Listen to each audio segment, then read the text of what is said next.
नमस्कार दोस्तों, आज हम बात करेंगे हमारे गैलेक्सी मिल्की वे के आकार के बारे में। क्या आपने कभी सोचा है कि हमारी गैलेक्सी कितनी विशाल है? हमारा गैलेक्सी, जिसका नाम मिल्की वे है, इसमें लगभग 100 से 400 अरब तारे शामिल हैं। लेकिन इसका विस्तार और वास्तविक आकार क्या है, चलिए जानते हैं। मिल्की वे एक सर्पिल गैलेक्सी है जो हमारे सौर मंडल का घर है। यह गैलेक्सी अरबों तारों, ग्रहों और अन्य खगोलीय पिंडों से भरी हुई है। इसका व्यास लगभग 1 लाख प्रकाश वर्ष है, जो इसे एक विशाल संरचना बनाता है।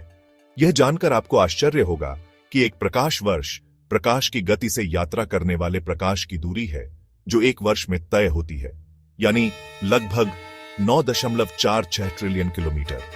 यह दूरी इतनी विशाल है कि इसे समझना मुश्किल हो सकता है। मिल्की वे के सर्पिल भुजाओं में तारों के समूह होते हैं, जो इसे एक अद्वितीय और सुंदर संरचना बनाते हैं। इसके केंद्र में एक विशालकाय ब्लैक होल है, जिसे सैजिटेरियस ए कहा जाता है। यह ब्लैक होल हमारे गैलेक्सी के गुरुत्वाकर्षण का केंद्र है। मिल्की वे लगातार घूमती रहती है और इसके तारों और ग्रहों का एक अद्भुत नृत्य होता है। रात के आकाश में हम मिल्की वे की सुंदरता को देख सकते हैं, जो हमें हमारे ब्रह्मांड की विशालता का एहसास कराती है। हमारी पृथ्वी और हमारे सौर मंडल को कुल मिलाकर गैलेक्सी में एक छोटे से हिस्से के रूप में देखा जा सकता है। हम गैलेक्सी के बाहरी किनारे पर स्थित हैं। अगर हम उसकी मोटाई की बात करें तो मिल्की वे की मोटाई करीब 1000 प्रकाश वर्ष है। यह मोटाई गैलेक्सी के सबसे घने हिस्से में होती है, जिसे हम केंद्रीय उभार कहते हैं। केंद्रीय उभार में सितारों की संख्या बहुत अधिक होती है और यह गैलेक्सी का सबसे चमकदार हिस्सा भी है। इसका मतलब है कि गैलेक्सी के केंद्र में सितारों की संख्या काफी अधिक है। इस क्षेत्र में सितारों की घनत्व इतनी अधिक होती है कि यह गैलेक्सी के बाकी हिस्सों से अलग दिखाई देता है।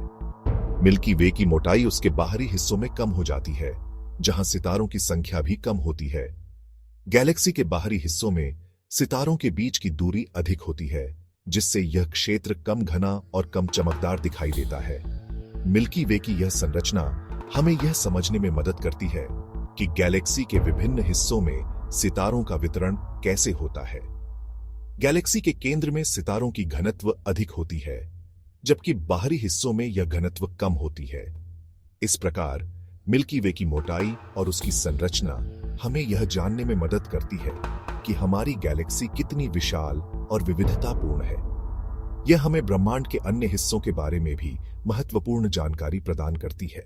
गैलेक्सी हमारे ब्रह्मांड के विशाल हिस्से हैं। मिल्की वे हमारे जैसा ही एक सर्पिल गैलेक्सी है, लेकिन ब्रह्मांड में लाखों गैलेक्सियां मौजूद हैं, जैसे एंड्रोमेडा। अगर हम मिल्की वे के केंद्र की ओर जाएं, तो हमें वहां एक सुपर मैसिव ब्लैक होल दिखाई देगा, जिसका नाम सैजिटेरियस ए है। यह वास्तव में हमारे गैलेक्सी का दिल है। ये सब देखकर यह स्पष्ट होता है कि हम कितने छोटे हैं। हमारे गैलेक्सी की बस एक छोटी सी जगह पर होना ब्रह्मांड के अनंत में एक बूंद की तरह है। तो दोस्तों, अगली बार जब आप रात के आसमान को देखें तो एक पल के लिए रुकें और इस अद्भुत दृश्य का आनंद लें। यह न केवल सुंदर है, बल्कि यह हमें हमारी जगह का एहसास भी कराता है। तो याद रखें कि आप एक विशाल गैलेक्सी का हिस्सा हैं। यह गैलेक्सी मिल्की वे अरबों तारों और ग्रहों का घर है। यह सोचकर ही रोमांच होता है कि हम इस अनंत ब्रह्मांड का एक छोटा सा हिस्सा है। मिल्की वे के बारे में ये बातें आपके ज्ञान को और बढ़ाएंगी। जब भी आप सितारों को देखें तो यह याद रखें कि हर तारा एक कहानी कहता है। ये कहानियां हमें हमारे अस्तित्व के बारे में सोचने पर मजबूर करती हैं। तो अगली बार जब आप रात के आसमान को देखें तो इस अद्भुत ब्रह्मांड की गहराई में खो जाएं और इसके रहस्यों को जानने की कोशिश करें। अगर आपको यह वीडियो पसंद आया हो तो कृपया इसे लाइक करें, शेयर करें और हमारे चैनल को सब्सक्राइब करना न भूलें। धन्यवाद।